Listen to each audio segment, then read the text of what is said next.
Hello there, my friends. Derek from Bomb Socks here with another round of Bomb Bites, feasting upon the words of Christ, one amazing bite at a time. So like I said yesterday, we're starting the war chapters, and I have an idea today.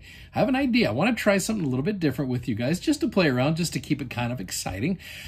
So as I'm sharing with you this idea, let me remind you from my quote yesterday where from President Benson, where he said, from the Book of Mormon, we learn how disciples of Christ live in times of war.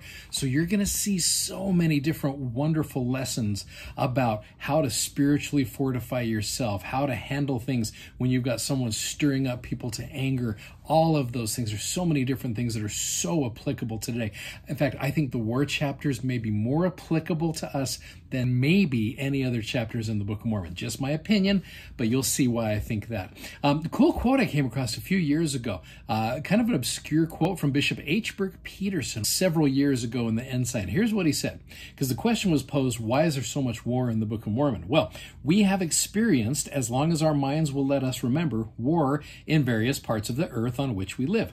There have been many great and significant battles fought, and in each of these battles, there has always been planning on the part of the opposing leaders.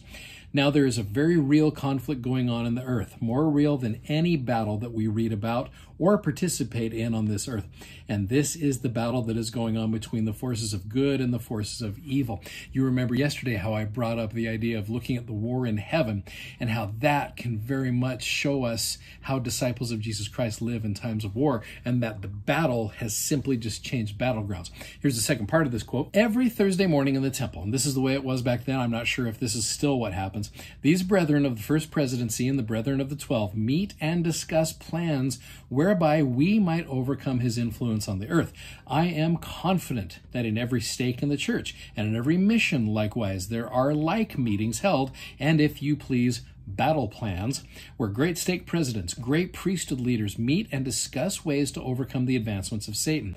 I would also hope that in every home, here's where this applies to us, there are these kinds of meetings held where mothers and fathers would discuss the ways to safeguard their children against the advancements of Satan.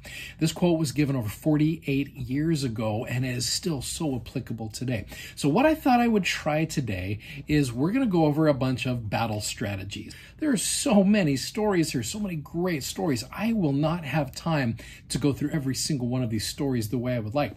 So we're going to do a little thing that I like to call choose your own adventure. Okay, let me show you 8 different battle strategies, and I think you will appreciate these battle strategies. Okay, so here are your battle strategies. First of all, you have come on down. If you are a fan of The Price is Right, you'll appreciate that one right there. So one of these stories has to do with that. The next one, ladies, here's your man. Love that story. Great little story right here. Extreme Makeover Battle Edition. Now, that might be one that might affect your family as well. And the gold medal in the javelin goes to, so there's your javelin story right there. Never pick on the small guy. So that might be a story you might have interest in. How to be happy. Everybody loves a good how to be happy. This story is kind of a unique one. You got one individual who's willing to step up in the midst of a lot of individuals, and you see the difference it makes. And then the last one I've got, this gentleman. You got Fix It Felix right there. How to avoid this guy. So those are, let me have you look at these again just for a second right here. These are the 8 different stories that we could go over the next 3 days. And what I'm going to do is I'm going to let you guys choose. And I want you to put into the comments on Instagram or on Facebook or on YouTube, wherever you are watching this, put in the comments which of these you would like to see the most. And I know you'd love to see all of them. They're wonderful. We just don't have time to go through all of these stories.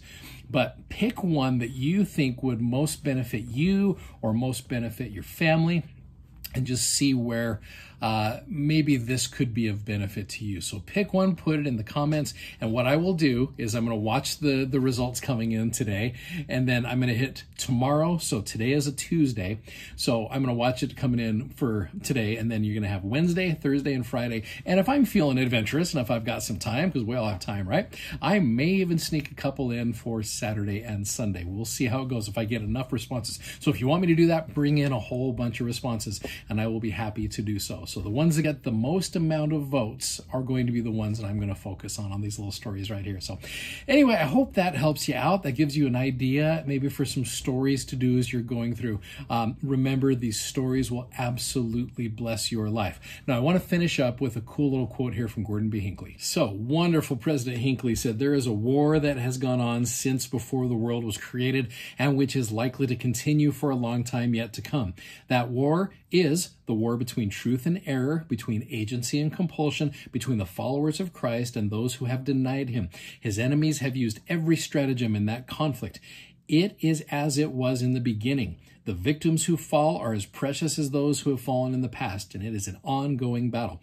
The war goes on. It is waged in our own lives, day in and day out, in our homes, in our work, in our school associations. It is waged over questions of love and respect, of loyalty and fidelity, of obedience and integrity. We are all involved in it. We are winning, and the future has never looked brighter." So anyway, I hope these quotes today have helped you prepare a little bit for these war chapters. Again, chime in on the comments. Let me know which of these lessons right here, let me pull it up again so you can see it here, which of these 8 lessons you would like me to focus on, and I will be happy to do so. Hey, you guys have an amazing day, and we will start tomorrow with whatever one you guys choose. So have a great day. See ya. Bye-bye.